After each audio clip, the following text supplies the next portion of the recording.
Coucou, j'espère que vous allez bien. Vous savez quoi, j'étais en train de regarder là. Donc vous voyez regarder de travers parce que il faut regarder le petit point vert quand on filme. J'y pense assez rarement. De toute façon, généralement, je regarde mon tricot, même pas vous. Mais j'essaie de ne pas me regarder moi et de regarder le petit point vert quand j'y pense.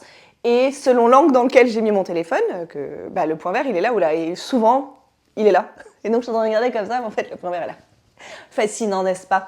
Vous êtes ravis de me retrouver avec mes digressions inintéressantes. Moi, en tout cas, je suis ravie de vous retrouver. Je suis pas centrée non plus, mais bon, on n'est pas à ça près.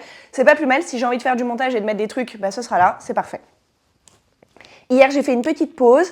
Je ne l'avais pas annoncé, mais si vous me connaissez un tout petit peu, bon, vous pouviez vous en douter, puisque j'avais annoncé que c'était ma journée vide. Il s'avérait que j'avais rien hier, que je vais travailler là ce week-end, que j'avais eu ma fille pendant 10 jours et que tout à l'heure, je dois l'amener chez l'orthodontiste et après, demain, je la récupère pour de vrai. Donc c'était vraiment ma journée de la quinzaine ou des 3 semaines, sans enfant, sans travail, sans rendez-vous, même pas rendez-vous avec une copine, rien. Bon du coup j'ai gardé le rien et je ne suis pas non plus venue filmer, je l'avais pas exclu, mais finalement dans le moment j'étais bien dans ma petite grotte et je suis restée dans ma petite grotte. Mais il s'est passé plein de choses côté tricot. Attendez, je m'échauffe là, j'enlève mon sweat. Plein de choses côté tricot. Déjà, la dernière fois qu'on s'est vu, ça me semble une éternité quand on se parle tous les jours, mais c'était avant-hier, je vous disais, je vous racontais, et d'ailleurs ça m'a beaucoup fait rire, peut-être que je viendrai faire une petite session commentaire avec vous, un petit café des copines en fin d'après-midi, mais en tout cas ça m'a fait rire cette histoire de flicking qu'Éléonore a déclenché sans même en être consciente, en mentionnant que sa manière de tricoter et de tenir ses fils avait un nom qui s'appelait le flicking. Vous êtes vraiment nombreuses à avoir dit moi aussi je fais ça, mais ma grand-mère m'a appris comme ça. Donc on est une team de fliqueuses qui s'ignoraient. Alors moi j'étais en demi-flicking comme je vous le disais, je faisais le mouvement avec mon doigt mais je lâchais quand même l'aiguille. Donc avant-hier soir, pardon, je me suis levée il n'y a pas longtemps, j'ai pas encore trop de voix. D'ailleurs je bois une petite gorgée de café. La team misophone, bouchez-vous les oreilles 2 secondes. Parfois, je déglutis pas comme une sauvage, mais parfois le micro prend vraiment des gros bruits de déglutition un peu dégueux. Et parfois, on n'entend rien. C'est un mystère quand et comment. De manière générale, le fonctionnement du micro est un mystère pour moi. Je le disais récemment. Il y a un jour où je me disais, mais je comprends pas, il y a un problème de micro, ça fait un son vraiment bizarre, en fait, comme si j'avais pas de micro. Et Manu me disait, mais peut-être il s'était juste pas connecté. Et donc, je me suis dit, peut-être qu'effectivement, j'ai tout posé et allumé, mais je l'ai pas branché. Et le lendemain, ou le surlendemain, je l'ai bien branché, j'ai bien fait attention, et le son était exactement pareil. Et c'est allumé, c'est branché, il y a le truc qui fait comme ça, là, qui nous montre qu'il prend bien le son. Je vois pas pourquoi ça marcherait pas. À un moment, c'est pas une connexion Bluetooth, il est branché.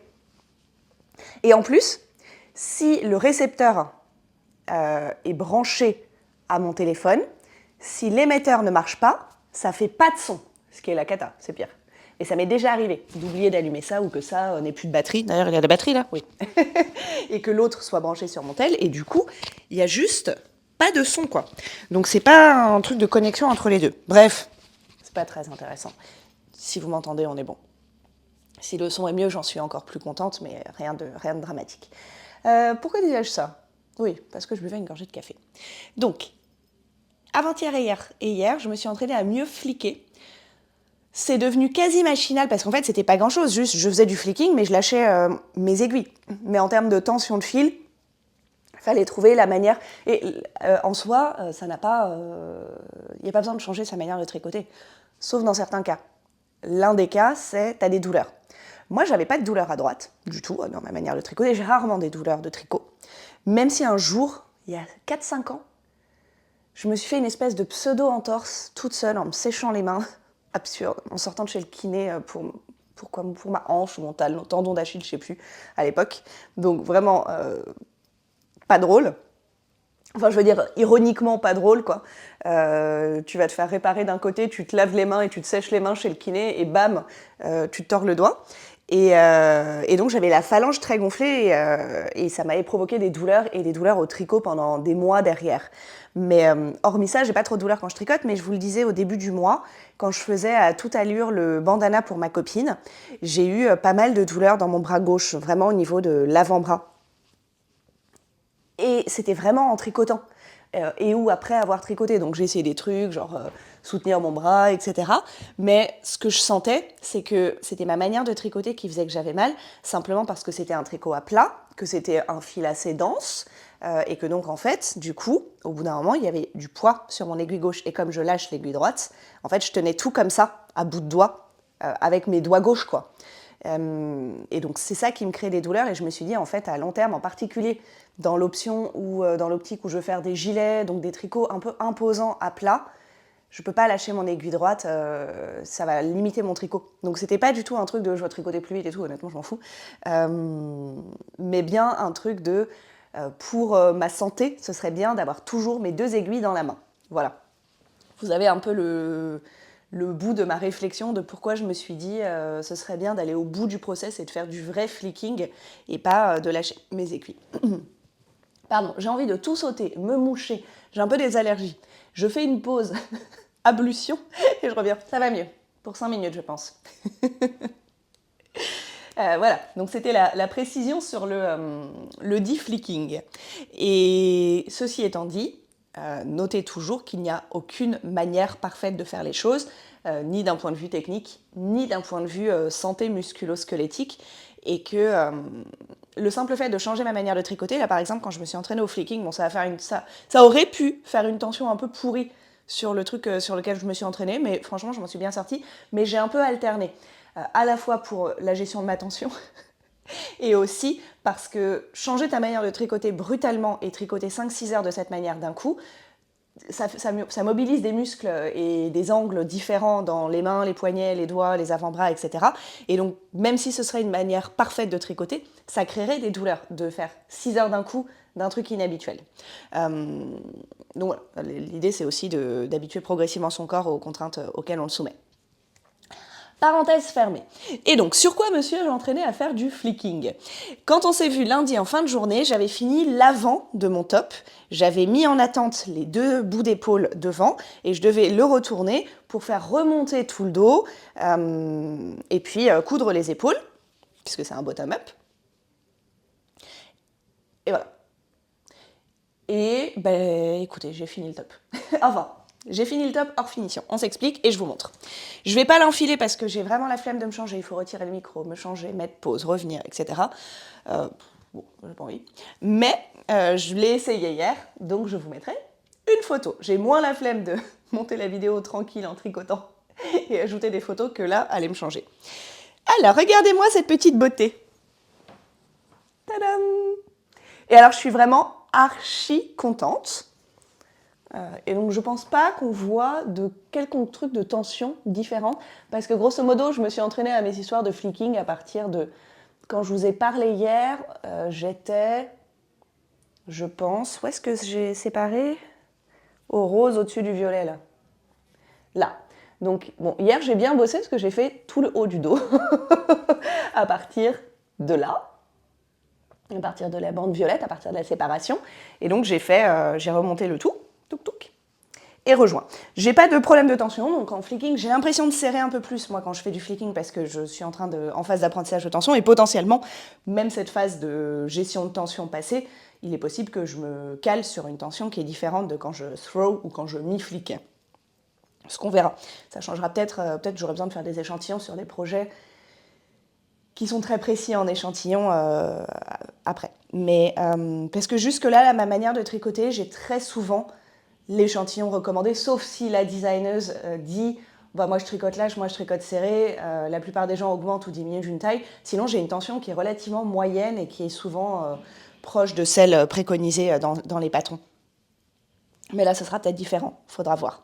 Je me disais, bah non, j'ai fait une petite bêtise en fait, mais pas du tout, c'est des rangs raccourcis qui se voient un peu. J'ai pas fait de bêtises. Ok, donc il est trop cool, c'est exactement le type de forme que j'aime. Il ressemble, comme je vous le disais, à la forme du top du commerce en coton basique que je portais avant-hier et que j'aime vraiment bien. Et donc là, je vous disais que j'aurais pas de fil à rentrer parce que c'était une unique pelote. Mais en fait, sa construction fait que tu as quand même des fils à rentrer, puisque j'ai séparé l'avant, enfin j'ai coupé pour faire que l'avant et après j'ai rejoint le fil pour le dos. Idem pour chaque bout d'épaule, donc j'ai des fils à rentrer pour le dos, enfin le montage, le rabat, les 2 épaules, le dos, plus l'endroit où mon chat a bouffé le fil. Donc j'ai une petite dizaine de fils à rentrer en réalité. Une arnaque, si vous voulez mon avis. Et aussi, je dis qu'il est fini et que c'est officiellement fini, mais enfin c'est plus exactement officieusement fini. Parce que donc la neckline, elle propose des options, mais sur le patron, sur le sample, elle l'a laissé comme ça. Et moi, ça me convient bien, j'aime bien cette finition. J'avais fait la même chose sur un de mes 2 Rock Kitty, où c'est un petit col V, là, pas très profond. Et sur mon premier, j'avais relevé les mailles et fait les côtes ici, et en fait, je trouvais que ça apportait rien. Et quand je l'avais essayé, mon deuxième, et que ça faisait ce petit truc qui rend sa roulotte vers l'intérieur, je trouvais ça hyper mignon sur un fil très fin comme ça. Et donc j'avais laissé. Et là c'est pareil, elle a laissé, moi je trouve ça bien, donc je pense que mon col il va rester comme ça, le fil rentré en moins. Et les manches, elles sont pas finies officiellement. Officiellement il faut reprendre les manches, et puis ici faire un petit bout de manche, je sais pas, c'est genre 2 à 4 cm, et ensuite choisir entre faire un ourlet, enfin un truc comme ça là, ou laisser rouloter, ou faire des côtes. Moi, je me questionne parce que j'ai vraiment beaucoup trop la flemme de refaire un ourlet, j'en peux plus des ourlets. En plus, elle n'a pas préconisé de faire diminuer la taille d'aiguille ici, et je trouve qu'il est limite sur le point de faire roulotage chou-fleur en bas. Donc en haut, il faudrait modifier si je le faisais pour les manches, parce que là, je m'en sors, genre ça va, ça passe, mais on était à deux doigts du drame. Donc j'ai pas envie de faire d'ourlet aussi. Et aussi, la manière dont il tombe maintenant, il m'arrive, vous le verrez sur la photo, peut-être qu'elle sera encore là, je sais pas, je vais essayer de la laisser s'afficher pendant tout le temps que je vous en parle. Il m'arrive déjà, grosso modo, là. Donc, quand je l'ai essayé de mémoire, il était genre là, il tombe là. Donc en fait, si je rajoutais des manches, ce serait pour arriver à une longueur comme ça, qui est un peu grand t-shirt sport. Donc en fait, il me convient bien comme ça. Et pareil, ce petit rebord rouloté, je le trouve assez mignon. Donc je pense que je vais rentrer les fils et voir si je trouve que ça a un effet suffisamment fini tel quel, mais potentiellement pas m'embarrasser à rajouter des manches pour ajouter ça de chaque côté, d'autant que j'aime bien cette finition. En plus, si je le fais, ce serait quand même plus esthétique qu'il y ait des manches de la même couleur.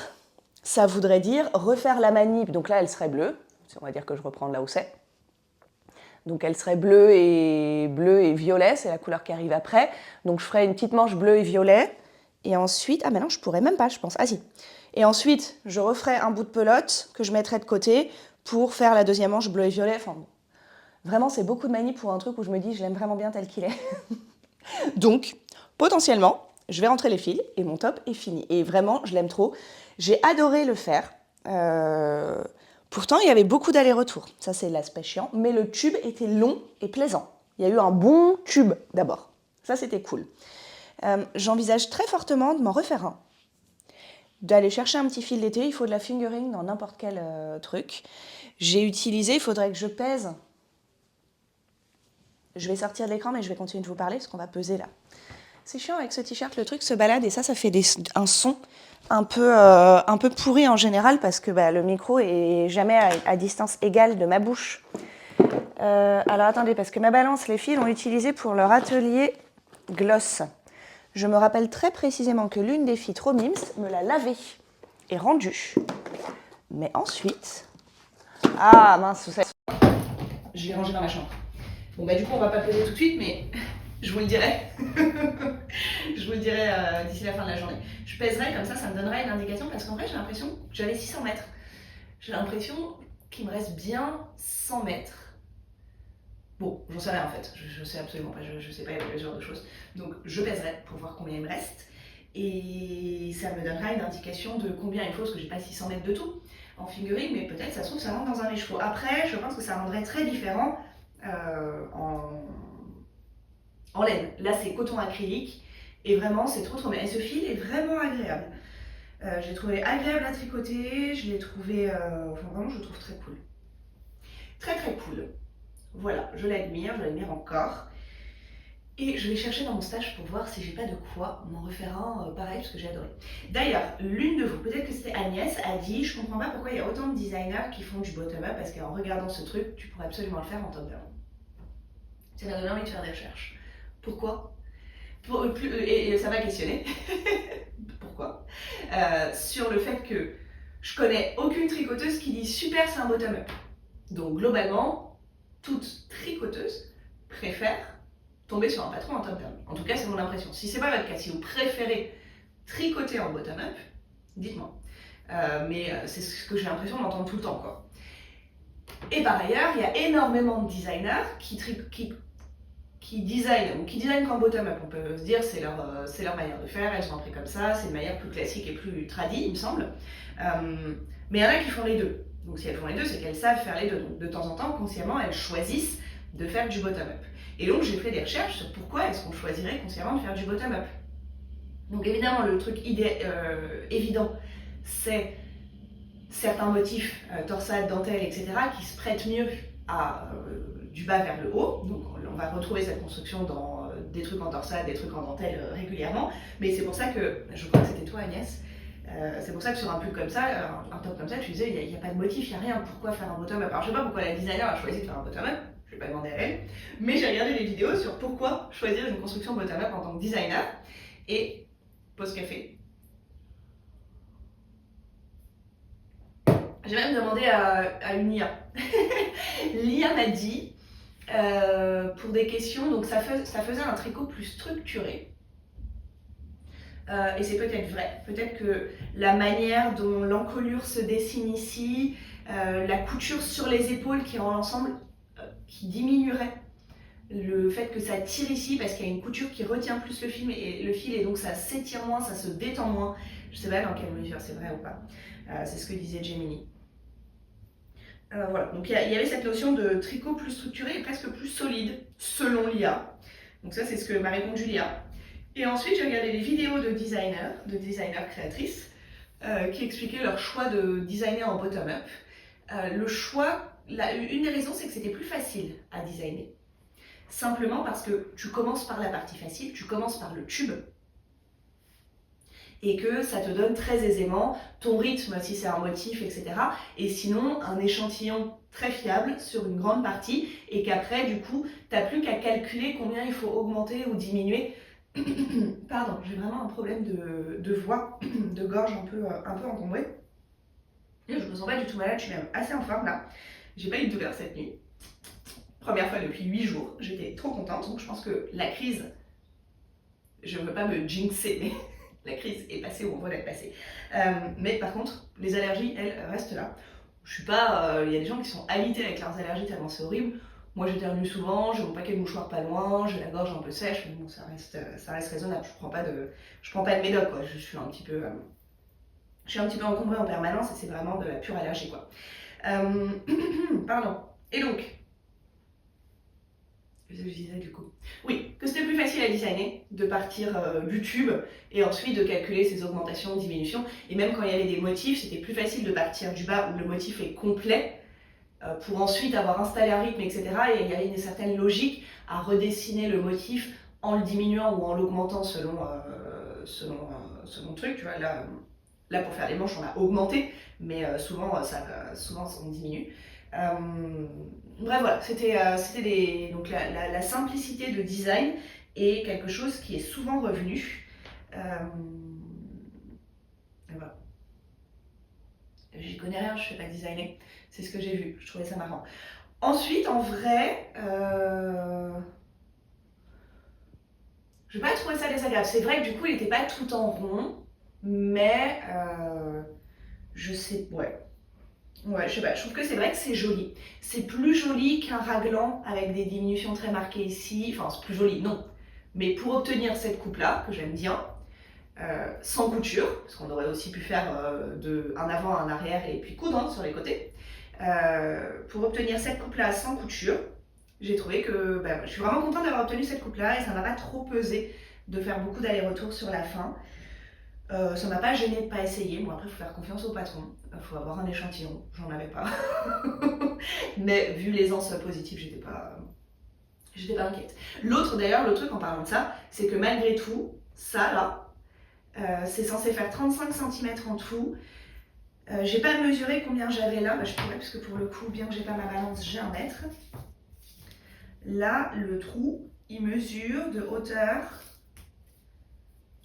Tac, tac, tac. Bon, c'est approximatif, hein. Je fais un petit truc comme ça sur mon genou, juste pour voir avec vous rapidou. Tac. Genre 21. Ça fait 42, si tu doubles la circonférence. Et tu es censé obtenir 35,5 de mémoire, je n'ai pas les chiffres sous les yeux. Et donc elle fait relever 2 mailles sur 3. Moi, je n'ai pas autant d'aisance, c'est toujours pareil, hein, j'ai les épaules développées et le haut des bras développés aussi. J'ai pas autant d'aisance au niveau du bras, là, comme ça tombe tout de suite, qu'au niveau de la taille, où c'est vraiment très très rare, vous verrez la photo, comme vous l'avez déjà vu depuis longtemps. Et donc je me disais, si je réduis ça, là, en fait, 41 ou 42, ce que j'obtiens là, ça me convient vachement bien. Donc soit je relève toutes les mailles, mais ça fait un truc un peu bizarre, soit je relève 2 mailles sur 3, comme elle l'indique, mais donc je me retrouve avec un truc encore resserré, et donc j'aurais plus du tout d'ampleur, moi, au niveau du bras. Et en plus, si je vise 35 cm, ça veut dire qu'il me faut des aiguilles à petite circonférence. Et que pour le moment, je n'ai que mes grandes, ou du 40 en fixe, et je n'ai pas commandé mon kit avec de la petite circonférence pour faire les manches. J'ai pas d'aiguille à manche en fait, en 3,75 là tout de suite. Enfin, j'ai des aiguilles toutes petites, j'ai des aiguilles, j'ai des 23 ou 25 cm je crois. J'ai pas l'entre-deux, on revient toujours à cette histoire de kit Dreams que je dois me commander à un quelconque moment. Mais je l'ai pas fait. Mais hier j'ai fait une autre dépense et je vais y arriver juste après. Une autre dépense laine, pas une dépense inintéressante pour vous, vous en fichez que j'ai fait mes courses et que j'ai acheté du tofu. Voilà, je vais rentrer les fils, je vais le réessayer et je pense qu'il va rester comme ça et que j'en suis trop contente. En plus, j'ai perdu l'étiquette, mais je pense que ça passe à la machine avec le reste de mes vêtements. Donc trop bien. J'ai vu en souffrance dans mon panier mon ribbon dont j'ai toujours pas rentré les fils. Je sais pas pourquoi j'ai bloqué sur ce truc-là. Tout m'a semblé pénible sur la fin. Et donc là, j'ai même pas rentré les 10 fils, 15 fils qui me restent pour le bloquer. Et le porter, il est vraiment joli, hein. Par contre, il est incroyable, mais... ouais, c'est pas comme si j'avais pas fait d'autres trucs relous en tricot, mais ça, j'ai pas envie. Enfin, les rentrer les fils ensemble, j'ai vraiment pas envie. J'ai un petit stock de trucs dont il faut rentrer les fils. Mais comme c'est des chaussettes en déca et un bonnet, le reste, j'en ai pas besoin. Alors que le ribbon, je pourrais le porter là. Ensuite, une fois que j'ai fini ça en fin d'après-midi, fin d'après-midi, 19h je pense, début de soirée, j'ai repris mon petit tricot dentelle en rond cette fois-ci, un yoke. Bon bah du coup là j'ai commencé à beaucoup augmenter. Peut-être qu'à un moment il faudra que j'augmente la taille de mon câble parce que bah, même pour moi c'est pas très plaisant, je vois pas mon motif et tout. Mais bon, ça rend bien. Avec un motif que tu vois pas comme ça, tu peux même pas t'apercevoir d'une erreur. Hein. Enfin, tu peux t'en apercevoir quand tu regardes ton tricot là, mais s'il y avait un trou décalé, il me sauterait pas aux yeux là. Donc c'est vraiment une fois que je serai en train de le bloquer que je pourrais voir s'il y a des trous décalés et si ça gâche mon t-shirt ou pas. Mais ça avance. Il me reste encore beaucoup de pelotes. Vous me direz, heureusement, parce que là on est quand même loin d'avoir un crop top. Et j'ai fait du flicking dessus, ce qui me fait penser que ma tension est plus serrée en flicking.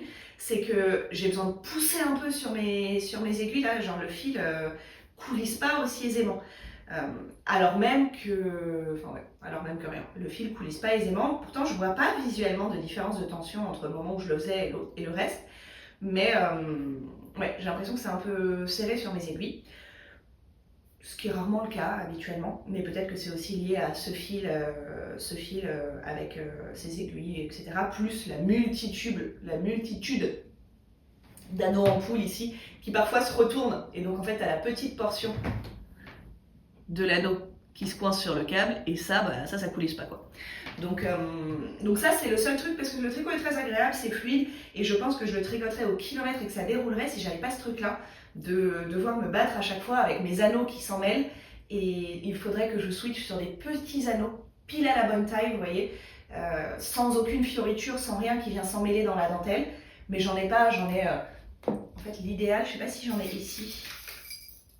Ouais, j'en ai ici, je sais même pas d'où ils sortent, je pense que je les ai eus dans une commande de fil. Attendez, il y a un truc écrit dessus. Ah non, c'est un petit dessin. Je pense que l'idéal, ce serait... Bah, il est où le trou? Il est là. Ce serait un truc comme ça, là. Vous voyez? Et donc ça, ce serait vraiment, hop, ça bouge pas. Mais j'en ai 3-4 comme ça, je sais même pas d'où ils sortent, mais ce serait vraiment parfait. Et je pense qu'avec ça, j'aurais moins de trucs d'anneaux qui passent sous la maille, etc. Ils resteraient calés sur l'aiguille, il me semble. Mais bon, comme vous le voyez, j'en ai mis une vingtaine. Et donc j'en ai pas 20 comme ça. C'est pas très grave, ça enlève un peu de la fluidité. Mais ça reste plaisant à tricoter. Je crois que j'en suis au rang 20 sur 40 et quelques, donc peut-être à la moitié de la dentelle. Et après, je pense que je vais faire du tout droit, une séparation, et puis finir ma pelote, quoi. Donc ça, c'est cool. Je suis toujours dépourvue de tricot en rond, mais j'ai respecté mon engagement avec moi-même. Mes aiguilles 3,75 sont maintenant libres, ce qui veut dire que potentiellement aujourd'hui, je vais castonne cette magnifique pelote. Ça me fait vraiment bizarre, en fait j'ai vraiment mis mon téléphone dans le sens inverse de d'habitude. Et vous voyez, quand je vais vers le téléphone, je suis carrément hors champ. Il faut vraiment que je pense à aller là. Je vais castonne ceci et faire un Summer Secret Crop. Aujourd'hui je pense. Le micro est vraiment en train de s'échapper. Mon t-shirt est trop fin pour le tenir bien. Attendez, j'essaye un nouveau truc. Comme ça? Non, mais ouais, ça m'énerve. Ça m'énerve. Bon, c'est pas ouf, mais j'ai pas mieux. Et là, il est un peu loin de ma bouche. Je pense que c'est là où ça fait le déco. C'est pas grave, c'est comme ça. Hier, je suis allée faire mon fractionné. Donc, j'ai couru vite. Avec des pauses. D'où la notion de fractionner. Tu cours vite, tu cours lentement, tu cours vite, tu cours lentement, voire tu marches. J'avais pas fait ça depuis un bout de temps puisque j'avais fait une petite reprise il y a 10 jours, je crois, et puis bon, après, voilà, vous connaissez le passif de douleur d'endométriose, de crise inflammatoire, de fatigue chronique, de vie bien remplie. Donc j'avais fait une pause pendant 6 mois. J'ai repris tout doucement avant-hier, j'ai repris tout doucement il y a 10 jours. J'ai fait une vraie séance de fractionné hier parce que justement, j'avais une journée vide, une journée où j'avais pas besoin d'être en forme pour un rendez-vous médical, une sortie d'école, un cours à donner, enfin une quelconque obligation en fin de journée où tu peux pas t'être cramé sur ton footing en début de journée, quoi. Et après, heureusement, effectivement que j'ai fait ça quand j'avais rien, j'ai comaté toute la journée. J'ai comaté devant The Night Agents, j'en suis maintenant à la saison 3, absolument. Et j'ai fini mon top. Et aussi, ce faisant, à un moment, je regardais vos commentaires. Et pardon, je ne me souviens même pas de qui a commenté ça. Mais je regardais les commentaires avec vous en fin de journée, donc je vous retrouverai le commentaire exact et le nom, parce que quand même ça mérite d'être mentionné. Mais je vois passer le commentaire de l'une de vous qui dit pour le gilet, je te verrai bien avec tel ou tel truc, avec tel truc. Et moi je l'ai fait avec telle fille. Et très honnêtement, c'est assez rigolo, je trouve que c'est un truc assez rigolo, parce que parfois, quand on dit « je te verrai bien avec tel truc », ça passe sous sa caisse. C'est-à-dire que parfois, des personnes qui me suivent régulièrement, ou même qui me connaissent, hein, des amis, me disent « ah, je te verrai bien avec tel truc », et moi je vois le truc, je suis là « ah non, pas du tout, genre, non ». Donc ça me fait rire à chaque fois, parce que malgré tout ce que je montre de mes goûts, type de couleur, type de trucs que j'aime, etc., parfois, certaines personnes, et ça arrive même souvent, et je pense que ça vous arrive aussi, disent « ah, ça c'est trop ton type », et t'es là « ah non, pas du tout ». Donc ce qui en est perçu est très différent de ce que t'en exprimes finalement. Et là, pas du tout ça. L'inverse. La personne me dit « je suis vraiment désolée, je vais trouver ton nom cet après-midi ». Je te verrai bien avec tel gilet d'Andrea Mori. Je me souviens pas du nom. Le Winter quelque chose. J'aime bien Andrea Mori, donc je regarde le nom du gilet. Incroyable. J'ai acheté de la laine immédiatement.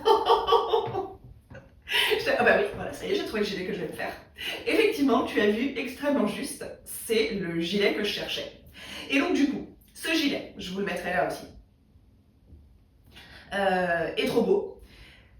Toi, tu m'as dit que tu l'avais fait en soft tweed de Drops. Donc je vais acheter le patron, justement parce que comme je vous le disais, je n'achèterai le patron qu'au moment où je serai sur le point de Caston. Parce que bien, et donc ça revient en plus sur ces achats d'impulsion, il y a aussi l'une de vous qui parlait de ça, bien que, et c'est justement vraiment l'exemple de j'ai acheté la laine en 15 minutes hier, ce qui est pas énorme. J'ai pas zoné 3 plombs sur 4 sites à essayer de me projeter, à me demander si, etc. Et dans tel projet, est-ce que ça irait? C'était vraiment, tiens, je veux ça, maintenant. Et c'était réglé. Et je trouve ça hyper confort. J'ai pas ce truc de... C'est pas le truc que je ressens normalement de faire du shopping qui me semble... Il faut trop se projeter, trop anticiper, trop de... Et si, mais bon, c'est parce que je suis folle, hein. Il y a des gens qui adorent faire du shopping, la truffe au vent, et de voir un truc et de se dire, tiens, ça irait bien avec ça, etc. C'est juste, moi, j'aime pas ça. Et donc là, du coup, je me suis dit, ok, c'est canon. Tu me disais que tu l'avais fait en software, donc je vais sur le site de Drops, je regarde, la composition est cool, c'est un choix de couleur neutre, moi je voulais un gilet neutre, donc je me dis, bon bah super. Je commence à me dire, je vais prendre le beige, je fais une simulation, ça fait 50 € avec les frais de port, je me dis, bon, c'est très raisonnable, etc. Et là, au moment où j'allais commander, donc tout ça m'a pris 4 minutes. Au moment où j'allais commander, et donc j'ai pas commandé le patron, parce que j'attends d'avoir la laine et d'être sur le point de Caston pour acheter le patron, parce qu'à tout moment, je tombe sur un autre patron de gilet, et je envie de Caston celui-là. Et donc, à minima, j'aurai la laine, ou la laine partira dans un autre projet, ça va exclu non plus, mais j'aurai pas le patron qui sert à rien et qui attend 2 ans d'être tricoté. Et bref, je me dis, ah, je le ferais bien en corail quand même. On se remet pas. Je fais une petite recherche rapide, donc c'est de la DK. C'est de la... À la base, c'est fait avec de la Hedgehog Fiber, c'est de la Twilly, donc qui est gris, mais avec des speckles, enfin des bouts de fil très colorés. Mais en Hedgehog Fibers, il fallait 6 ou 7 pelotes dans ma taille, à 27 € la pelote. Bon, alors j'ai dit que j'essaierais d'aller vers des achats où je paye un peu plus pour de la qualité, pour quelque chose de durable et qui est très plaisant à tricoter, et à la fin de ton travail long et fatigant, t'es vraiment satisfaite de ton projet et t'es pas déçu parce que le fil il est pas ouf. Mais quand même là, 30 € fois 6, on était sur 200 € le gilet, quoi. C'était pas prévu au programme du tout. Donc je me dis non, Hedgehog Fiber c'est mort, mais donc en gros c'est de la DK. Donc je fais une petite recherche. Long story short, je ne trouve pas de belle DK dans un prix pas 30 € les chevaux, mais pas non plus, cherchez pas à 3 € les chevaux, quoi. Dans un prix moyen, en beau corail, exactement comme je voulais, donc je trouve pas. Et au moment où je me dis, bon bah je vais prendre la soft tweed en beige, c'est très bien, elle a de bons retours cette laine, la composition est cool, etc. Ça me revient, un gilet à 50 €, c'est super. Sur laine et tricot, je tombe sur un fil non teint avec des neppes fluo. Donc moi j'ai acheté ça.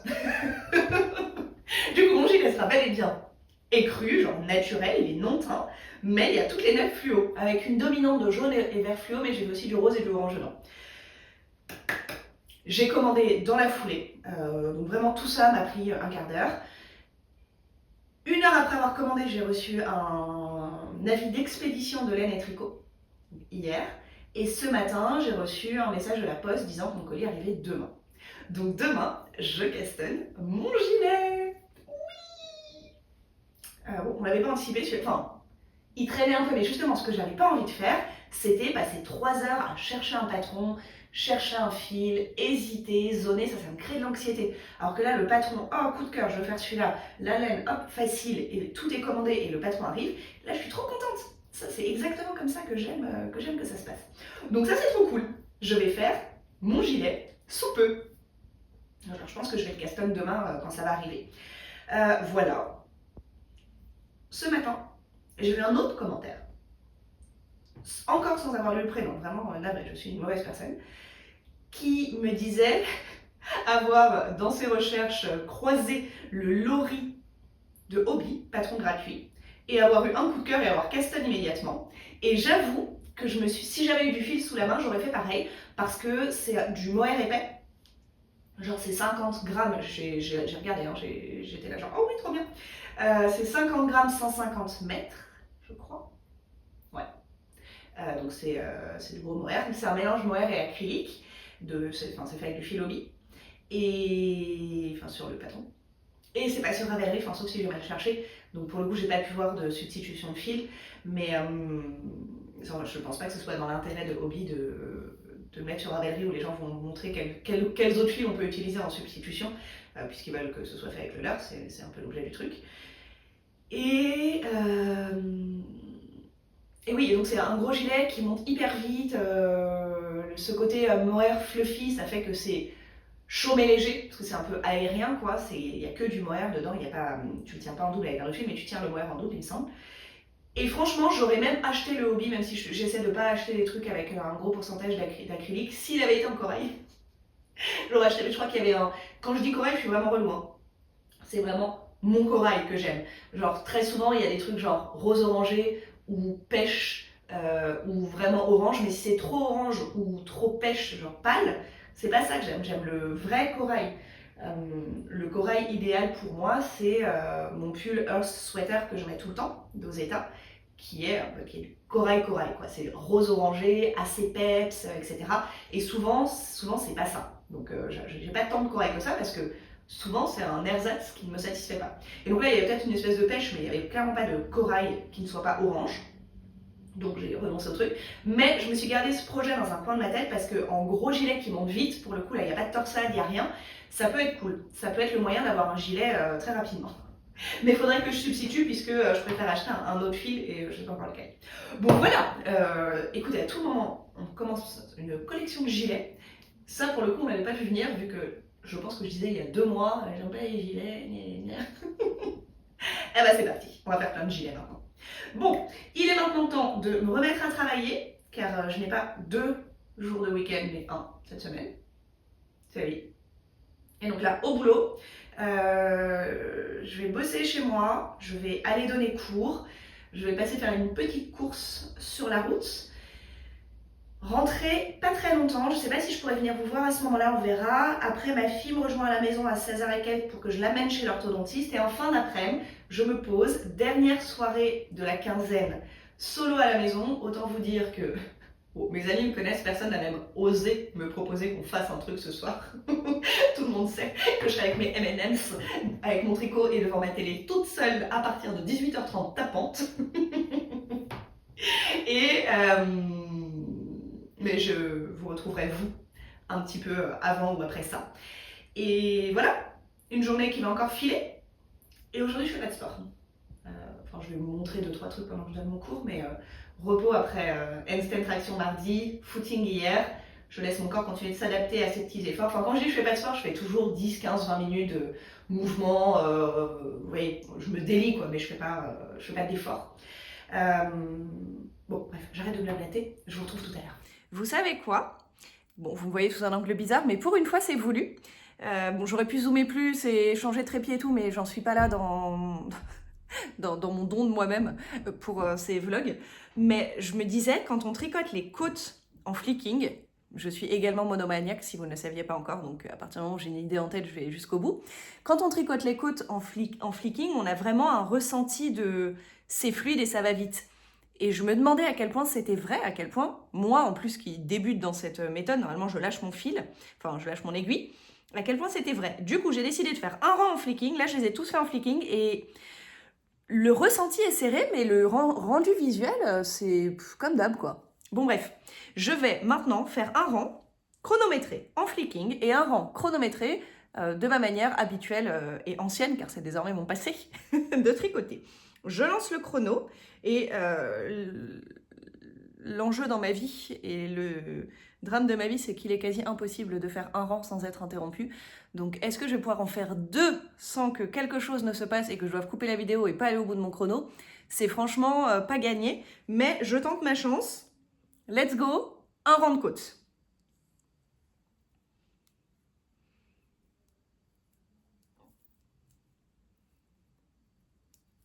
Je vous parle pas en même temps, je vais accélérer cette vidéo.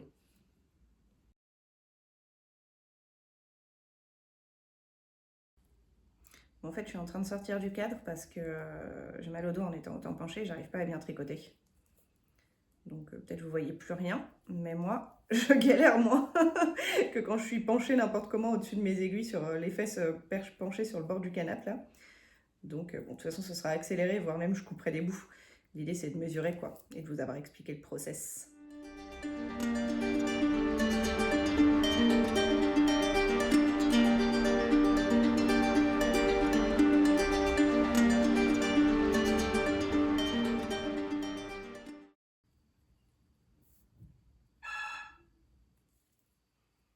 Ce que vous entendez est mon interphone qui sonne. Et on l'a, le rang interrompu. Je ne vais pas aller ouvrir, franchement, laissez-moi tranquille. En vrai, je pense que c'est ma fille qui arrive en avance par rapport à l'heure qu'on s'est fixé pour aller chez l'orthodontiste, mais elle a 12 ans, elle a des clés, donc elle a qu'à les utiliser. J'en ai marre qu'on me prenne pour un portier. Ma fille est plus têtue que moi. Mais aujourd'hui, je peux être têtue. Je peux lui faire utiliser ses clés.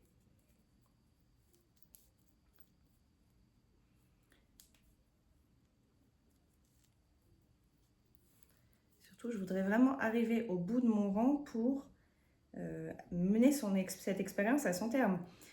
Je galère un peu encore, hein.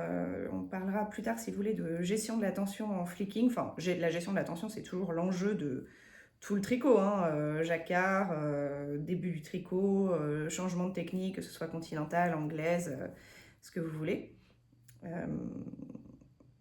La question est toujours comment gérer sa tension pour tricoter ni trop lâche, ni trop serré, pas galérer. Là, c'est particulièrement crucial dans ce qui va être... Je pense qu'elle n'a pas pris ses clés parce qu'elle essaie de m'appeler maintenant. Quel relou, la fille de son père. Alors... Ce qui est cool en plus, c'est que là, vu que je vous parle de manière ponctuelle pendant mes trucs, au montage, il faut que je visionne ces vidéos de moi en train de tricoter. Elle me harcèle. Elle est en bas. Je pense qu'elle n'a pas pris ses clés. Voilà. Et on en est à... ma montre vibre hein, quand on m'appelle. J'en suis à 2 appels, 2 sonneries à l'interphone. Tac. Allez, on finit. Virer l'appel de l'enfant. 8 minutes. Ah, je peux pas tourner assez. Bon, 8 minutes 42. Je ferai le rang classique plus tard. Et à toutes. Il faut que j'aille m'occuper de mon enfant. Bon, j'ai fait une petite pause d'1h30 pour gérer les devoirs d'histoire dans le métro. Et le rendez-vous chez l'orthodontiste, c'est chose faite. Ma fille est de retour chez son père avec ses révisions d'histoire à terminer, mais sans moi. Et son appareil dentaire réglé. Prochain rendez-vous dans 2 mois, je crois. Et moi, je vais faire mon 2e rang. Tricoté à l'anglaise, pas en flicking. Mais vous savez quoi, je me suis un peu habituée au flicking.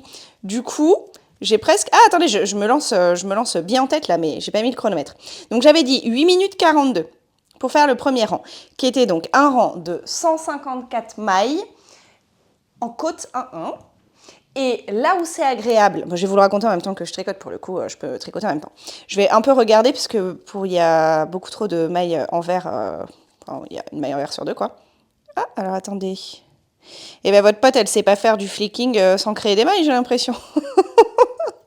Heureusement que je regarde, hein.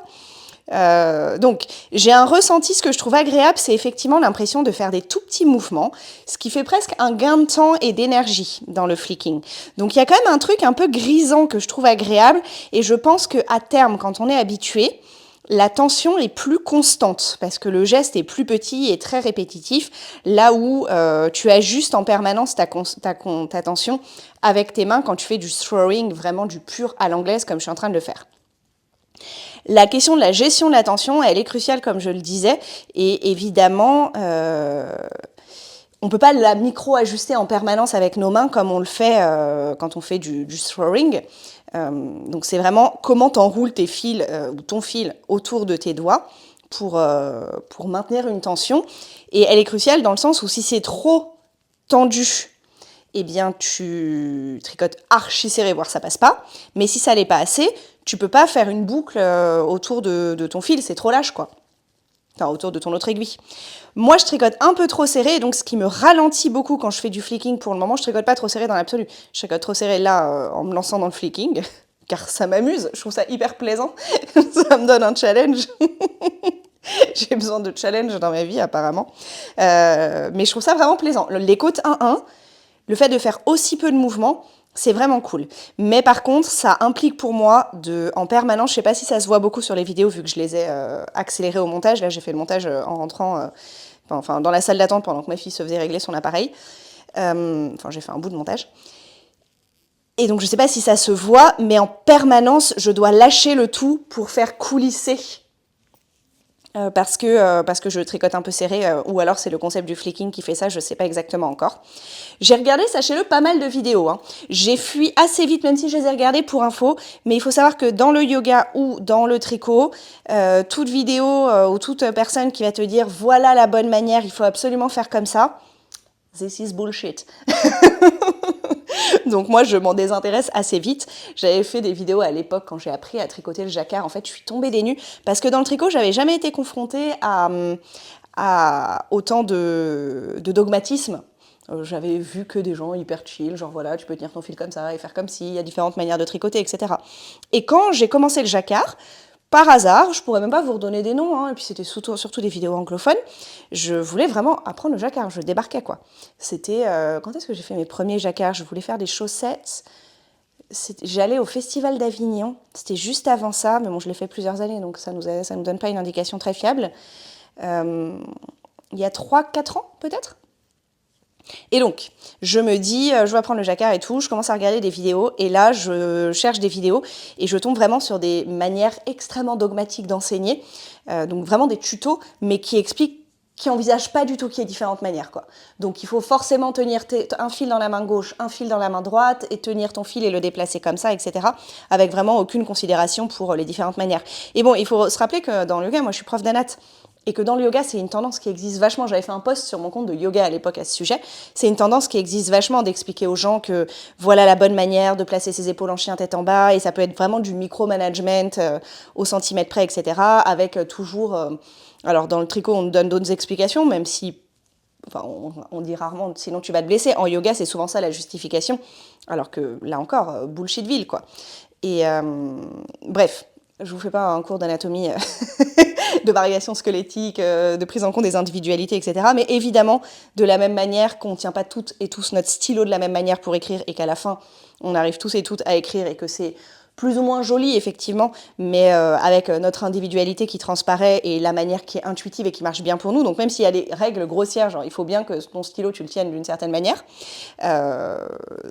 des grandes règles pour que ça marche un peu, après, ça va être très individualisé. Donc là, quand j'ai cherché des méthodes de flicking, il y avait des choses qui étaient plus ou moins... Le mot est pas inclusif dans le sens où... voilà, mais je sais plus, il y en a une qui disait qu'il fallait absolument avoir ton doigt recourbé, mais tendu au niveau de la deuxième phalange. Genre, en fait, il faut courber là, mais pas là, ce qui n'est pas anatomiquement disponible pour tout le monde. Et donc, il y avait quelqu'un qui disait, bah oui, mais en fait, dire qu'il faut absolument tenir son doigt comme ça veut dire que si on peut pas le faire, on peut pas faire de flicking, etc. Enfin bref. Donc, ce genre de vidéo, moi, je suis vite passée, parce que ça m'intéresse bof. Mais en tout cas, j'ai regardé plein de manières différentes, parce que là je digresse un peu, j'ai regardé plein de manières différentes de tenir son fil pour gérer sa tension, genre l'enrouler tout autour de sa main, ou l'enrouler autour de son majeur, ou etc. Il s'avère qu'aucune des méthodes que j'ai vues n'était idéale pour moi, que la manière dont ça marche le mieux à ce stade, c'est d'enrouler le fil autour de mon annulaire, puis autour de mon majeur, et ensuite de le tendre sur mon index. Ça marche bien, genre je me galère pas avec un fil qui lâche et une tension qui lâche, mais ça me rend une tension un peu serrée. Mais bon voilà, je m'amuse un peu à explorer ces trucs-là. J'ai regardé vraiment 18 manières, j'ai vu 18 vidéos de flicking, il n'y en a aucune qui tient son fil pareil, mais il y en a toujours 2 ou 3 qui disent la manière que j'ai moi est la seule qui fonctionne. T'es là, bah, Germaine, j'en ai vu 15 autres. Elle faisait tout un très beau flicking et elle tenait pas le fil comme toi. Donc voilà, je pense qu'il faut jouer un petit peu et trouver ce qui nous convient ou pas. J'ai quand même l'impression que le temps que j'ai passé à refaire glisser mes mailles sur mon aiguille quand je faisais mon flicking, rend mon flicking presque moins efficace que mon throwing. Vous êtes un peu dans l'attente ou pas? Vous en pensez quoi? Qu'est-ce qui va être le plus rapide pour moi? Franchement, si la méthode que j'ai apprise avant-hier me fait tricoter plus vite, alors que je suis vraiment en balbutiement, hein. J'ai raté 3 mailles, etc. Je tricote trop serré et tout. Si elle est plus rapide en phase d'apprentissage que ma méthode que je maîtrise les yeux fermés, bon, ça veut dire qu'on est quand même sur un bon potentiel. Là encore, comme je le disais ce matin, mon but n'est pas forcément que ça aille plus vite. En vrai, je trouve ça rigolo là de faire des tests, mais c'est vraiment pour le fun. Parce que est-ce que je suis à 3 minutes économisées sur un rang? Là, en plus, on va pas parler de 3 minutes. Il y a un truc qui va me prendre 30 secondes de moins. On va être sur le même ordre de grandeur, je pense. Donc il y en a un qui m'aura pris 30 secondes de plus ou de moins. Est-ce que je suis à 30 secondes par rang dans ma vie de tricoteuse? Absolument pas. Je les vois pas passer ces 30 secondes. Je regarde des vidéos, je lis des bouquins. Je m'en fiche que ça prenne 30 secondes de moins par an. Même si au final, ça fait 1 heure sur un tricot. So what? 1 heure sur un pull qui m'a pris 50 heures. Bonjour Madame Willou. Non, mais non, tu ruines mon test là. Je veux voir combien de temps je mets à faire mon rang. Sans câlin de chat. Tu auras les câlins après. Tu peux t'installer, mais tu manges pas le fil et tu mets pas de coup de tête dans ma main. Pas le fil, Willou. Non, c'est une bêtise. Non, c'est pas pour toi le fil. Tu peux pas le manger. Tu peux un peu me grimper dessus, mais tu peux pas mettre de coup de tête dans ma main. Gentil chat. Attendez, je voulais vous raconter un autre truc. Parce que je comptais pas juste tricoter sans rien dire. Enfin, ceci dit, sans rien dire, j'ai pas arrêté de tchatcher là, mais... La couleur est incroyable, by the way. Non, il y a vraiment... Ah oui, voilà. Il y a vraiment un truc toujours lié à ça qui m'a traversé l'esprit. C'est que sur cette histoire de c'est trop serré, ça glisse pas, etc., pendant que je faisais du flicking, là, je me suis dit, peut-être que je devrais, l'étape d'après, essayer le flicking sur des aiguilles en métal, puisque là, je tricote sur des aiguilles en bois et que ça glisse moins, c'est connu. Donc, du coup, selon ta tension, pour quelqu'un qui tricote trop serré, passer sur des aiguilles en métal peut aider, j'imagine, parce que ça glisse mieux. Mais mes aiguilles en métal, elles me font mal. Et là, du coup, n'écoutant que de ma demi-mesure, je me suis dit, et si je m'achetais directement un kit Xiaogu, du coup? Vous savez, celui à 120 € là. Peut-être que je retarde le fait d'acheter un kit Dreams depuis une semaine à 60 €, parce que au fond, c'est le kit Xiaogu qui m'appelle pour pouvoir faire du flicking. Est-ce qu'on sait? Dernière maille, nous sommes à 8 minutes 47. J'ai mis 5 secondes de plus. Ah ouais, donc j'ai mis plus longtemps. Non, 5 secondes quoi, mais quand même. Donc 5 secondes avec un geste très très fluide. Là pour le coup, j'ai raté aucune maille, j'ai pas galéré. Alors que tout à l'heure, j'ai dû m'y reprendre sur certains. Donc effectivement, le flicking bien installé va aller plus vite. Il faut que je gère ma tension. Je vois pas de différence visuelle. Il faudrait que je vois la maille d'après encore. Mais je vois pas de différence visuelle. En tout cas, c'est certain que ce geste-là, j'ai du mal à le faire sur le rang que je viens de faire en flicking et que je le fais très aisément sur le rang que je viens de faire en throwing. Donc je tricote plus serré en flicking et j'aimerais bien corriger ça, donc il va falloir que je joue encore un peu avec ma tension. Stéphane ou pas? Moi ça m'a beaucoup amusé. Bon, un petit instant café des copines et après my friends, je me mets dans une petite grotte. En attendant, vous savez, je bois plus du tout d'alcool, je bois de l'eau. Parfois du Coca Light. Là, je viens de boire un Coca Zéro à la cerise, si vous voulez tout savoir. Donc, je bois plus du tout. Mais, pour quelqu'un qui a consommé du vin, etc., régulièrement dans sa vie, ce genre de petite soirée, le verre de vin, ou la petite bolée de cidre, j'adore le cidre, est associé pour moi à « Ah, je me détends ». Et bien que ça me pourrisse mes nuits, genre je dors vraiment très mal quand je bois, même en petite quantité.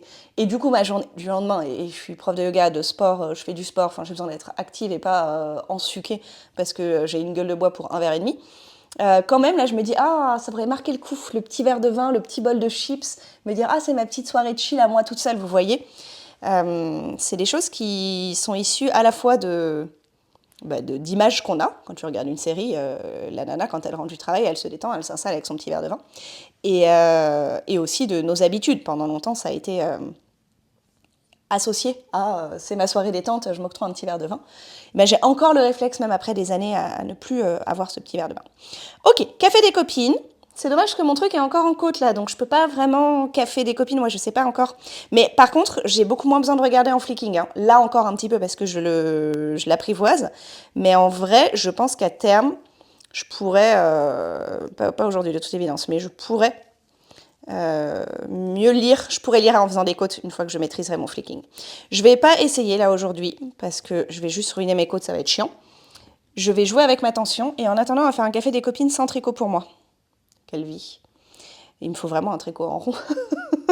Voilà, j'avais que 7 rangs de côte à faire. Avec toutes ces histoires de tester des trucs avec vous, j'en ai fait 1, 2, 3, 4, 5 Donc il me reste 2 rangs de côte et après je passe en jersey. Agathe Coquelibio. La semaine dernière, j'ai pu porter le débardeur que j'avais terminé en septembre et je suis contente, il me plaît porter. Alors que j'avais lutté sur les bordures en double knitting. Ça, c'est toujours le truc chiant sur les tops. C'était en merci de Phil Colana, coton laine, que j'avais aimé tricoter. Vous savez, je me dis, il faudrait... j'ai pas beaucoup de temps, et donc je prends pas le temps de faire de remplir mes fiches Ravelry, etc., parce que ça me prend sur mon temps de hobby. Mais un petit tableau qui répertorie les fils végétaux et les fils d'été qu'on a testés, par confort, vieillissement, puis les trucs basiques, métrage, etc. Ce serait vraiment incroyable. Et d'ailleurs, je suis tombée sur un compte vegan dont je vous ai déjà parlé. Je sais que la fille s'appelle Sarah, mais j'ai oublié le nom exact de son compte, qui l'a fait simplement parce qu'elle est végane et donc qui regroupe les fibres principalement végétales, pas juste non animales. Je crois qu'elle cherche quand même à ce que ce soit végétal plus que plastique, mais ce serait intéressant, parce qu'on n'arrête pas de parler, de faire des feedbacks et tout, et puis finalement, on les met dans un coin de notre tête. Mais donc la merci de Phil Colana. Merci Agathe. Anna, j'ai appris à tricoter en faisant du flicking. Franchement, je suis complètement monomaniaque. J'aime bien que vous rebondissiez, merci beaucoup. C'est ma mère qui m'a appris quand j'étais petite, et elle m'avait dit « Mais pourquoi tu lâches ton aiguille à chaque fois ?» J'avais un peu de mal, surtout à l'époque avec les aiguilles droites, mais je pensais que c'était la manière correcte de tricoter. Bah oui, je vois bien. Imagine mon choc quand plus tard je vois sur YouTube qu'on peut lâcher complètement son aiguille, et pire, tricoter avec la main gauche. Scandale. Hérétique. Quoi ? Pas de règles, on peut faire comme on veut ? Bon, en réalité, je suis maintenant bien contente d'avoir appris comme ça. C'est vrai que c'est rapide et ça limite les mouvements du bras. Oui, vraiment, il y a un confort en côte 1-1. Déjà, j'aimais bien le concept. Hier, je trouvais ça plaisant, mais alors en côte 1-1, bien que ce soit encore un peu messy pour moi, c'est une vraie révélation. Touc. Le fil passe de l'avant à l'arrière sans heurts quand même. Et c'est en écoutant Éléonore que j'ai découvert que ça avait ce nom, flicking. Éléonore a changé nos vies. Tricotine by Sandrine. Coucou Carole. Ah pardon, c'est un commentaire. Bah dis donc. Non, c'est un vieux commentaire que j'ai pas liké. Je le like, mais il date des années 80. Donc en fait, je viens de voir 11 months ago. Je l'avais complètement raté, mais il n'a plus de pertinence. Agnès, coucou Carole, je vais te raconter comment je me suis mise au tricot. Oui, ça a un rapport avec la vidéo d'aujourd'hui, qui était la vidéo d'hier, enfin la dernière. Et sur le fait d'acheter des gilets du commerce. J'ai acheté il y a 5 ans un petit gilet avec 40% de laine chez Maison 1, 2, 3. Je l'aimais beaucoup et puis il s'est troué au bout d'1 an et demi. Oh, le drame. Tu as écrit le drame, nous sommes connectés par l'esprit. Après avoir fait un benchmark pour chercher un pull en laine, 100% pour qu'il soit résistant dans le commerce, j'avais rien trouvé à moins de 200 €. Je me suis dit, je vais le tricoter. J'ai fait un autre benchmark et je me suis lancée sur un pull, le Baume d'Atelier Émilie. C'était mon premier projet tricot il y a 3 ans. Il n'était pas parfait, mais il était cool. Je l'ai pas mal porté le temps de m'en faire un second. J'adore. Maintenant, je l'ai complètement détricoté car quelques petites erreurs, puis manches tombantes, c'est pas trop mon truc. Et je l'ai transformé en un autre pull que je porte assez souvent. Ça, c'est de la laine résistante qui dure. Maison 1, 2, 3. Voilà, je crois que ma motivation est de faire de la propagande sur le fait de ne pas acheter des gilets en laine chez Maison 1, 2, 3. Je m'étais promis que je ne tricoterais le même que mon gilet 1, 2, 3. Que nenni les designeuses indépendantes, elles sont quand même super chouettes et beaucoup plus créatives que les entreprises. Trop cool. J'aime beaucoup cette histoire. Et après, tu commentes. J'ai pas l'impression que tu le fasses, mais si tu as du maille à l'envers, comme c'était le cas au milieu de la vidéo, tu peux la tricoter directement par le brin arrière en mode torse et ça remet tout dans le bon sens. Moi, je m'étais posé la question, tu vois, c'est le genre de logique que je n'ai pas.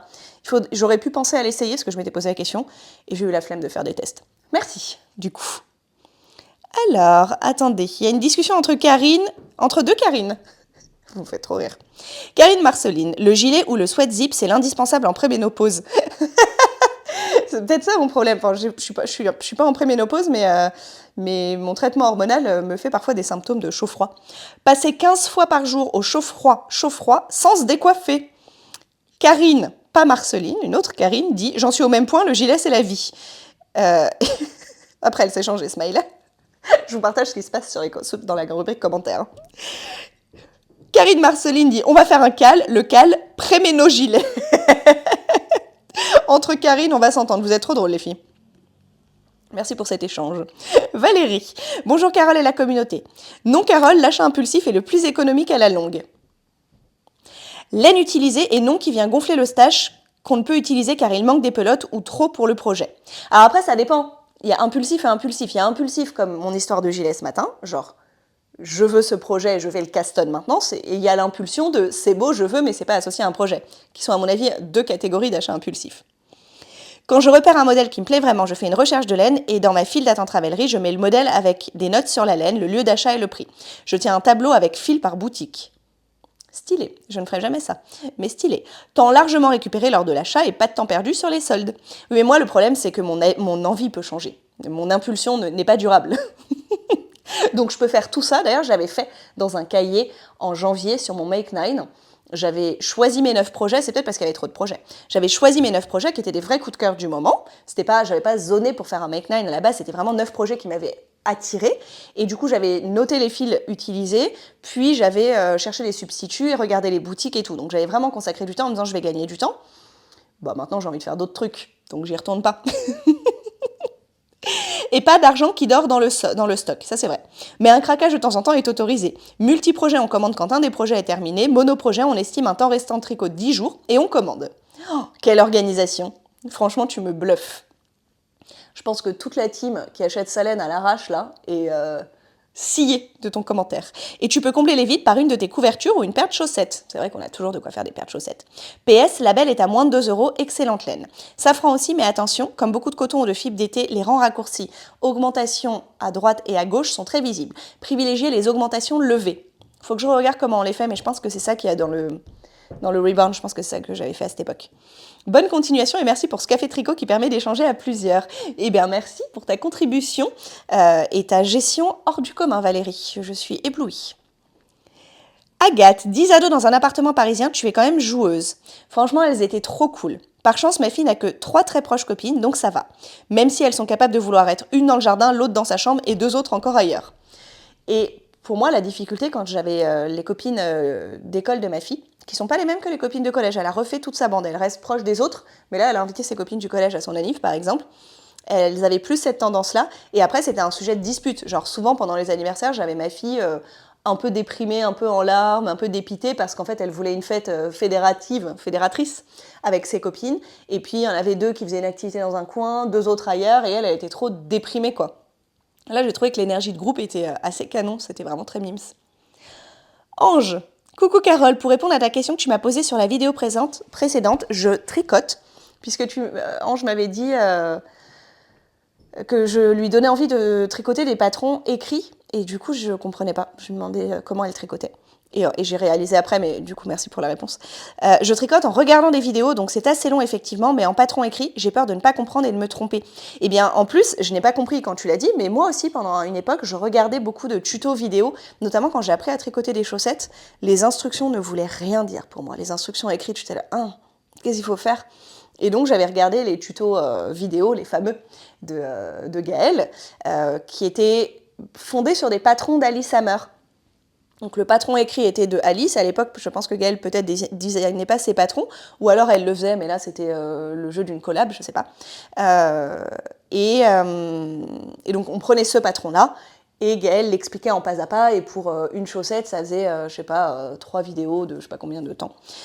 Et donc du coup, ça m'avait permis de comprendre les mécanismes, et donc j'ai trouvé que c'était une bonne transition d'avoir le patron écrit en référence au tuto vidéo, et en fait de plus en plus, tu réduis la part de vidéo, tu as de plus en plus juste une petite vidéo pour une technique spécifique, mais tu peux transitionner tranquillement et peut-être pas prendre direct effectivement un patron écrit avec beaucoup de techniques et beaucoup d'infos sans aucun support vidéo, quoi.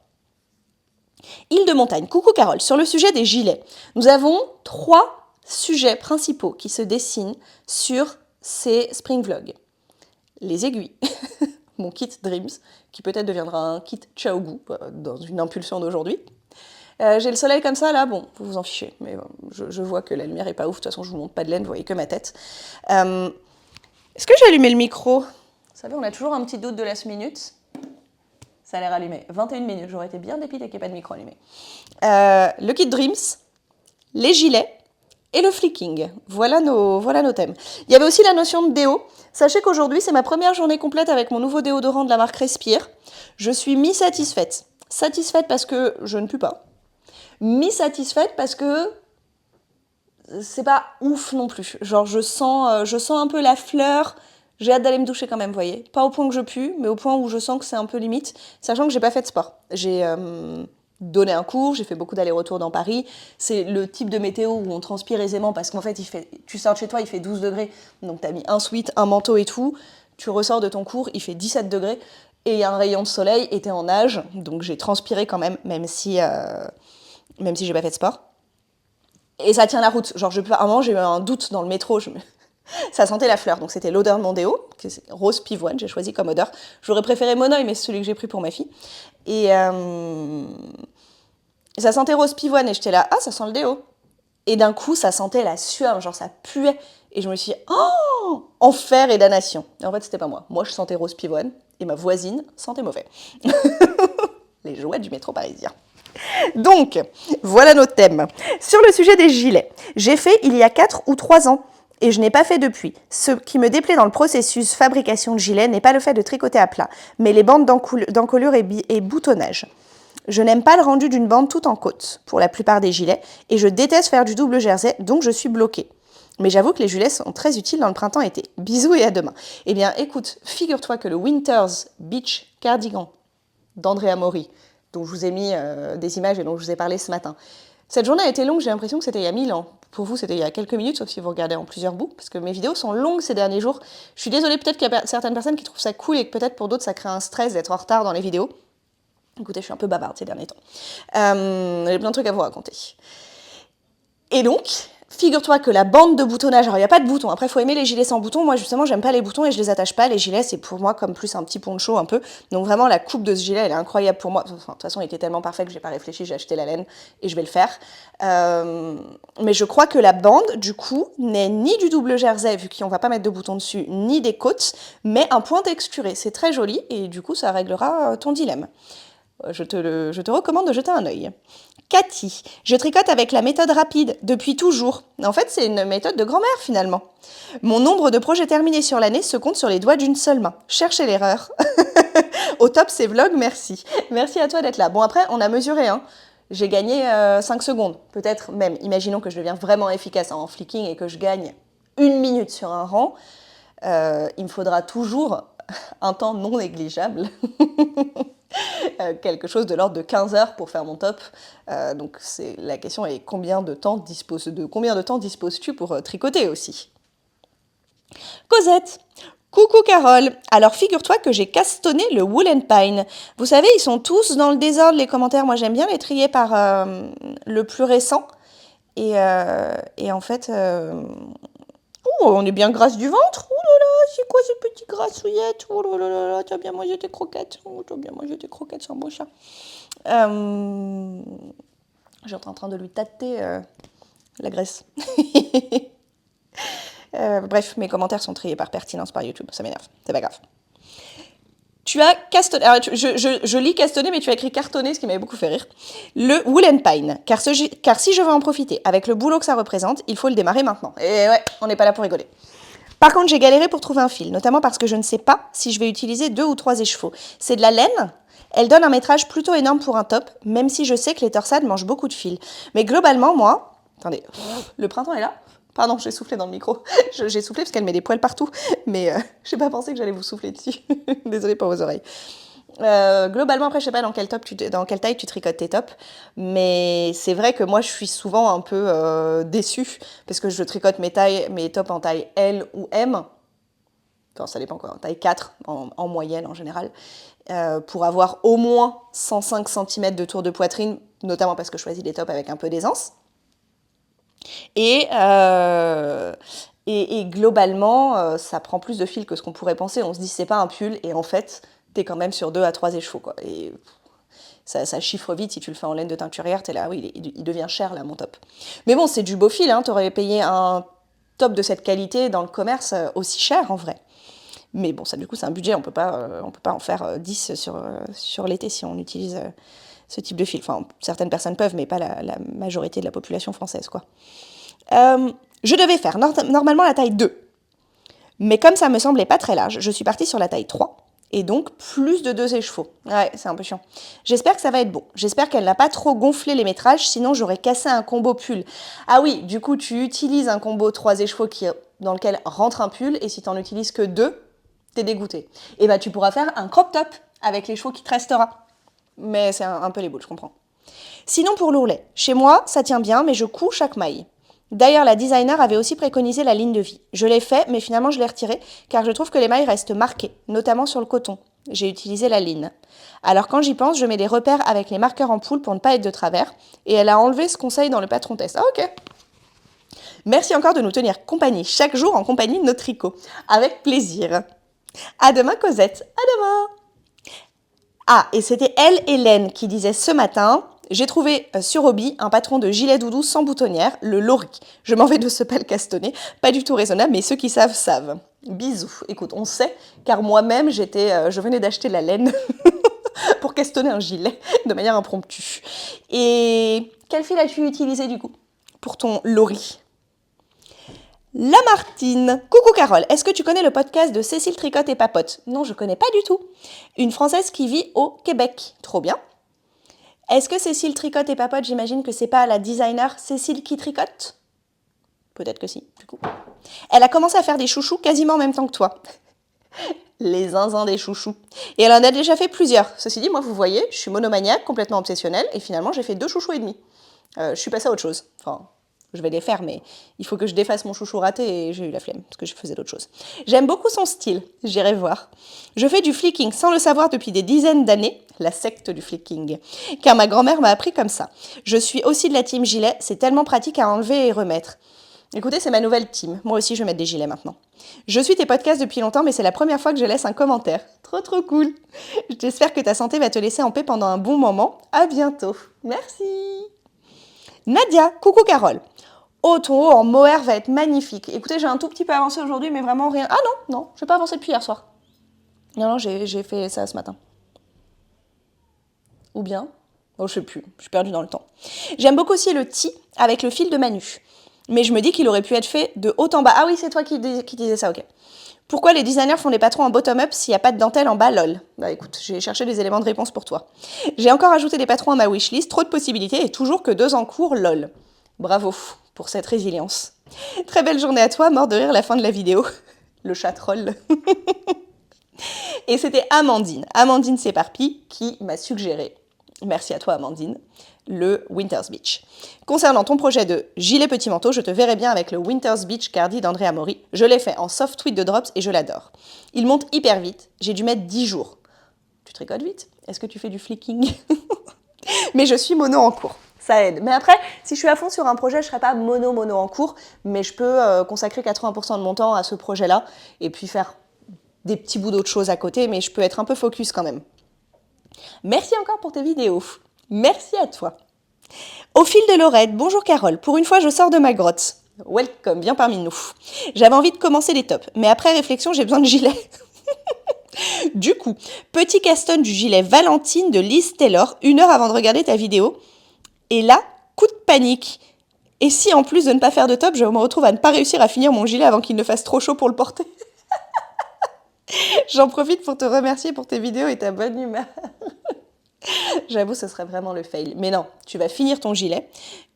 Là, j'en ai un peu marre de faire du montage parce que j'ai tout bien monté déjà. Mais potentiellement, je ne vais pas vous mettre l'image du Valentine de Liz Taylor. Je vous invite à aller... on va mettre Ravelry parce que sinon, j'ai Elizabeth Taylor sur Google Images. Design by Lisa Taylor. Dis donc, gilet rosé, patron de Liz Taylor. Liz Taylor. Bon, je me le laisse là. Google est nul en référencement. J'irai le voir. Ouais, en fait, c'est Valentine qui trouve pas. Bon, j'irai chercher. Écoute, petit coup de turbo sur le Valentine. Tu l'auras fini, je pense. J'en sais rien, du coup, je sais pas si c'est un gilet en fingering ou si c'est un gilet épais. Donc, bon. Disons que tu mettes 6 semaines, ce qui est raisonnable pour un gros gilet. Surtout si tu es un peu multi en cours. 6 semaines, ça nous fait quand même juin. Donc après, tu as encore tout l'été pour te faire des tops. Moi, j'y crois. Tu vas faire ton gilet et tu vas faire des tops. Ça va être trop bien. Angélique. Oh, le Sakura est magnifique. Direct dans mes favoris. Trop hâte de le faire. J'ai regardé le patron, je me suis complètement plantée. J'ai pas du tout la quantité pour le faire, évidemment. Avec tous ces froufrous, il me faut pas une quantité top habituelle. Il faut presque une quantité pull. Il me faut 1000 mètres et quelques de fil dans ma taille. Et en plus, j'avais un doute sur quelle taille je devais faire.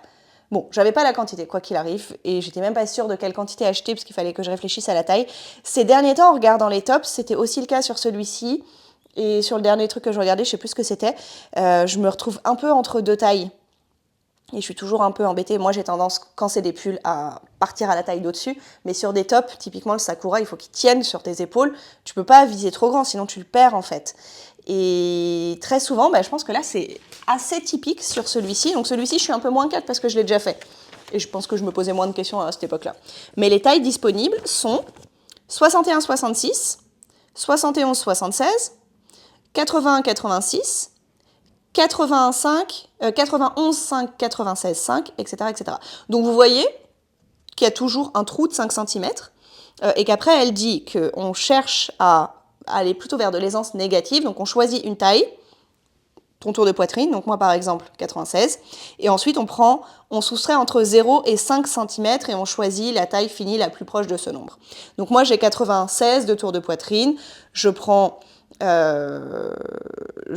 donc la taille où je me retrouve avec 91,5, mais c'est-à-dire que je suis au max de l'aisance négative préconisée. Et si je prends la taille d'au-dessus, 101,5, je suis plus dans ce qu'elle indique. Mais je me retrouve avec le plus serré possible, vous voyez ce que je veux dire? En même temps, je comprends bien qu'elle puisse pas faire un truc, il y a déjà beaucoup de tailles disponibles, hein. Ça va du XXS au 5XL, ça fait 1, 2, 3, 4, 5, 6, 7, 8, 9, 10 tailles. C'est inclusif, c'est vaste, mais c'est vrai que je me retrouve toujours dans le trou entre deux tailles où soit je suis obligée d'ajouter de l'aisance positive, mais la coupe n'est pas faite pour, soit je suis obligée d'aller au max de l'aisance négative et c'est exactement ce que je déteste, d'autant qu'à chaque fois on parle de tour de poitrine sans tenir compte de la largeur des épaules, sans tenir compte du sous-poitrine et où je sais qu'en fait mon tour de poitrine il n'est pas cohérent avec ce qui est souvent considéré comme la largeur standard associée à la sous-poitrine et à la surpoitrine et que donc en partant du principe que j'ai un tour de poitrine de 95 cm, on va mettre un truc qui va me retrouver pour moi serré ici et ici. Donc en plus, quand je suis dans le plus petit de là, je suis un peu stressée, quoi. Pourquoi je raconte tout ça? Je sais plus. Ah si, parce qu'on a dit Sakura, le mot-clé qui a... Donc le Sakura, je l'ai vu passer, je crois que j'avais la même chose. Il y avait une taille 95 cm, ce qui est cohérent pour moi. Mais je sais pas, moi j'aime bien aller au-dessus et être large, mais là je peux pas. Enfin bon, j'ai fait mon drama toute seule dans ma tête. Mais je vais le tricoter. Allez, défilé de top d'été au mois d'août. Au mois d'août, j'aurai mon Sakura pour notre immersion yoga angélique. Dans mes tops chouchous, je m'avance beaucoup là, mais j'y crois. Dans mes tops chouchous, il y a en effet la Ripple camisole. Et les autres sont des modèles issus des livres de Sari Nordlund. Il faut absolument que je fasse un truc de Sari Nordlund cet été. Des déclinaisons sur la forme triangle au niveau du décolleté et corps plus ou moins évasé. Oui, c'est beau ça, c'est très très beau. Avec volant ou pas, etc., qui est une forme que je porte vraiment facilement au quotidien. Trop cool. J'aime trop ce que fait Sari Nordlund. Anna. Coucou Carole. Dur la question du gilet. I know. Il m'en manque aussi, j'en ai quelques-uns du commerce achetés avant ma carrière de tricoteuse, mais ils ne me plaisent plus du tout.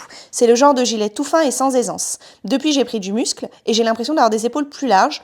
En portant des tops tricotés en dessous, c'est vraiment pas l'idéal. Ah oui, je vois. Je devrais probablement les donner. Je tourne uniquement avec quelques hoodies avec zip. J'ai prévu de m'en tricoter, mais je me dis toujours que je tricote pour l'année suivante. À l'exception des petits tops, je trouve que c'est beaucoup trop stressant d'essayer de tricoter pour la saison en cours. Je suis d'avis que t'ailles t'en acheter du coup. Anna. Ouais, mais tu vois, je suis passée chez Bonobo tout à l'heure parce que je me suis acheté des chaussures dorées. Trop belles. Et il n'y avait pas de gilet. Genre, c'est pas la saison, quoi. Il y avait des tops, des jeans, des combis. Enfin, ils sont passés en full collection été. Et donc, il n'y avait pas trop de gilets. Genre, je sais pas, mais une veste en jean. Je crois que c'était un peu ça le mood. Mais j'avais pas envie d'une veste en jean, je voulais un gilet. Lauriane. Coucou Carole. Trop chouette cet épisode. J'espère que les ballons ont fini par décamper de ton salon. Non, ils sont toujours là. Peut-être demain. En plus, ça amuse beaucoup les chats. J'ai encore appris plein de choses aujourd'hui ici, c'est génial. J'espère que tu as bien profité de ta soirée tranquille sans sollicitation humaine. On a bien compris que Willow et Bloom pouvaient être plus demandantes encore que des humains. À demain. Elles sont assez calmes en ce moment. Bon, je dis ça à tout moment, elles vont détruire mon salon. Mais, écoute, oui, j'ai bien profité. Ça avait un petit goût de pas assez. Un petit goût de ah, c'est déjà fini, il faut retourner dans la vraie vie, le travail, l'enfant, les rendez-vous et tout. Le week-end de formation qui approche. Bon, écoutez, c'est la vie. J'aurai quand même mon pull perd des fils. Pas mon pull, mon jogging. Il perd sa moumoute intérieure. Mais c'est la vie. Il faut que je retourne à la vraie vie. que je monte cette vidéo qui est beaucoup trop longue. Enfin, beaucoup trop longue, ça dépend des standards. Peut-être que vous avez du temps, peut-être que vous êtes contente ou vous allez la fractionner. Mais ça fait long de regarder tous les jours une vidéo d'1 heure, donc j'essaie de restreindre un peu. Mais là, comme je ne vous ai pas parlé pendant 2 jours et qu'il se passe quand même énormément de trucs dans ma vie tricoteuse, un gilet qui arrive, le flicking, quelles aiguilles choisir, pardon, ça mérite 1 heure de vidéo, il faut en parler de tout ça. Bon, je vous laisse, je vous dis à demain. Et demain, je serai une experte du flicking.